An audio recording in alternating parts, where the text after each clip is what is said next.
Fala, minha gente, vamos falar um pouco desse Grêmio e Atlético Mineiro, um jogo quase que inacreditável pelo que aconteceu. Tô demorando um pouquinho pra postar esse vídeo porque eu tive a brilhante ideia de ter ido almoçar pra ver se eu me acalmava um pouco, mas na verdade eu almocei bem mal, porque é difícil digerir uma derrota como essa no último segundo da partida. Mas enfim, acho que o Atlético Mineiro também mereceu pelo esforço que fez e a gente como torcedor do Grêmio, acho que quando houve a expulsão aos 20 minutos do primeiro tempo, a gente já esperava que talvez a vitória não viesse. A gente foi iludido um pouco pelo decorrer da partida, quando o Grêmio fez os dois gols, mas no contexto geral, é claro que o Atlético Mineiro teve muito mais chances de vencer a partida e marcar gols do que o Grêmio. O jogo até começou razoavelmente bom para o Grêmio, com o Bright White perdendo uma chance, mas uma boa jogada dele, dando uma caneta no jogador do Atlético e conseguindo chegar até a área para finalizar cara a cara com o Everson, mas foi o zagueiro que conseguiu cortar. O Renato começou com um time que a gente quase considera o ideal, muito próximo disso, né? Já que agora o Grêmio tá sem o Pavão e também o Nathan Fernandes, que eu quero falar mais pra frente, já se provou que não tem condição de ser titular, então o Grêmio joga sem um ponta direita. O Grêmio joga com dois atacantes, o Soteldo e também o Bright White. Com dois volantes, que era algo que a gente pedia bastante, dois volantes não, dois meias, perdão, dois meias, no caso o Cristaldo e também o Monsalve, que acho que fizeram um bom jogo. Mas é muito difícil avaliar o Grêmio tecnicamente nessa partida por conta da expulsão com 20 minutos do Gustavo Martins. O Atlético também, acho que a gente tinha uma expectativa já de poder vencer o time do Atlético, que é muito bom. O Atlético é um grande clube também, e só por isso já era um jogo difícil, mas o Atlético veio sem seus dois principais jogadores do comando de ataque, o Hulk e o Paulinho. Né? Colocaram o Daverson, o Scarpa aberto de um lado, o Bernardo do outro. O Bernardo que ainda, por mais que seja um bom jogador, ainda não se encontrou nessa nova passagem pelo Atlético. Então, o Atlético, ofensivamente, vinha bastante desfalcado, prejudicado pela ausência dos dois principais jogadores do comando de ataque. O Grêmio começou bem, como eu disse, então, com aquela chance do Bright White, indo para cima, pressionando, criando espaço para as finalizações, mas também sem oferecer tanto perigo assim. Eis que com 20 minutos, que ainda a gente pode considerar quase que um início de partida, cara, o Gustavo Martins fez uma idiotice de ter sido expulso. Tudo bem que o Klaus, como disse os apresentadores ali, o pessoal da transmissão, o Klaus poderia ter sido um pouco mais interpretativo no lance, porque por mais que o Gustavo Martins tenha sido o último homem, e isso é sim um motivo para expulsar, mas também tem o contexto de que, cara, não era uma oportunidade clara de gol. Se vocês forem reparar bem, o ângulo de inclinação do corpo do Daverson junto com a bola estava indo reto para a bandeirinha de escanteio, e não reto para o gol do Grêmio.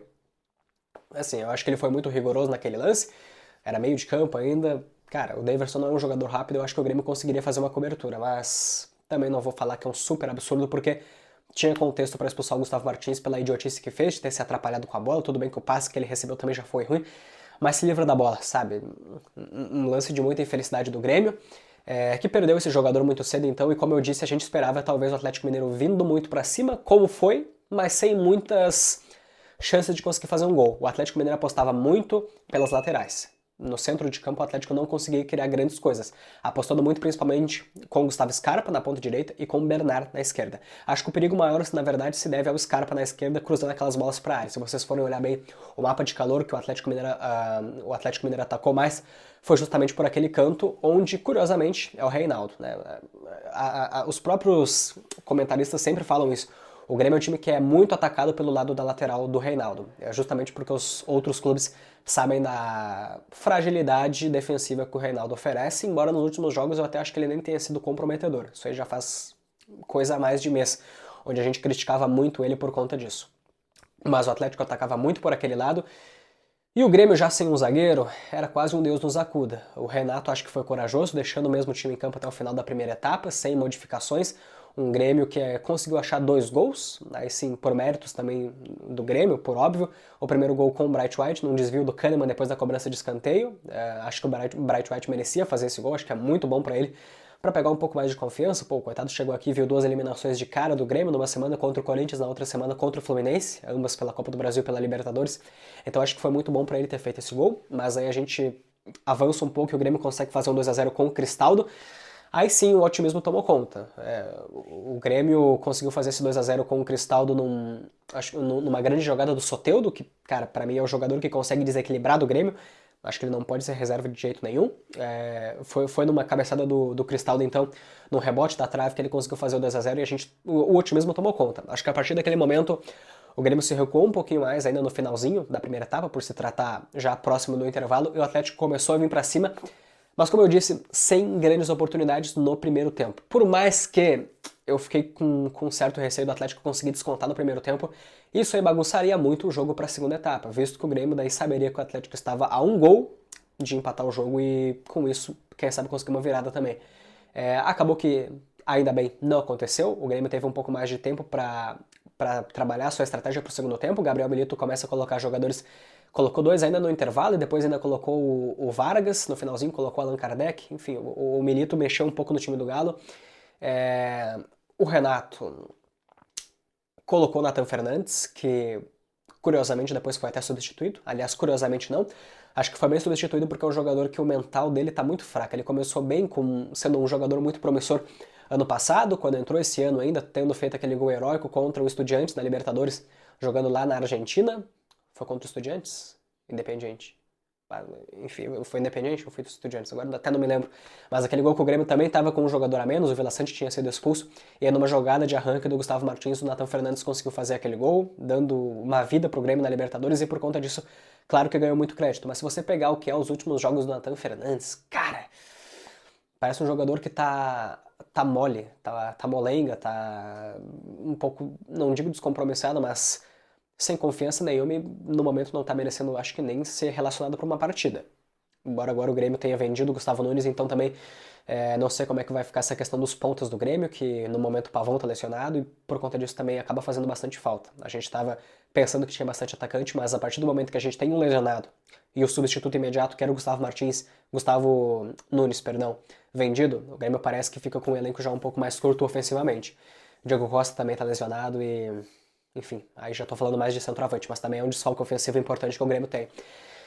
Minha gente, o Atlético então consegue fazer um empate de pênalti num gol onde um pênalti cometido pelo João Pedro. Que vamos lá, o João Pedro tá gordo, cara. Pô, o João Pedro tá gordo. A gente elogiou muito ele ao longo do ano passado. Esse ano também fez um bom jogo de Libertadores, acho que contra o The Strongest, naquele 4-0 na volta do futebol, lá no Couto Pereira. Mas é um jogador que de um tempo pra cá, cara, ele não tá com o mesmo vigor físico que já teve há pouco tempo atrás. Me parece um jogador hoje gordo. Ele fez 2 pênaltis, cara. O primeiro deles discutível, eu acho.